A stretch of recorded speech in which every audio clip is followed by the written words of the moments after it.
అంటే ఉత్తర దక్షిణ ధృవాల మధ్య ఎలా ఆకర్షణ శక్తి ఉంటుందో అలా భూమిలో పాజిటివ్ ఎనర్జీ పాస్ అయ్యే చోట ప్రసిద్ధ దేవాలయాలు ఉన్నాయి.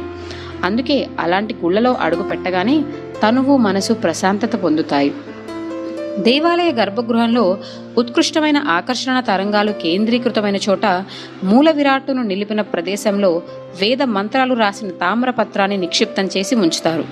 రాగి లోహానికి భూమిలో ఉండే శక్తి తరంగాలను గ్రహించే తత్వం ఉంది. ఆ విధంగా రాగి గ్రహించిన ఆకర్షణను ఆ పరిసర ప్రాంతాలకు విడుదల చేస్తుంది.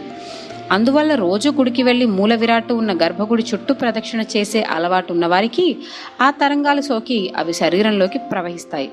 ఎప్పుడో ఒకసారి ఆలయానికి వెళ్లే వారిలో ఆ శక్తి సోకినా గమనించతగ్గ తేడా తెలియదు. కానీ నిత్యం గుడికి వెళ్లే వారిలో పాజిటివ్ ఎనర్జీ చేరడం స్పష్టంగా తెలుస్తుంది.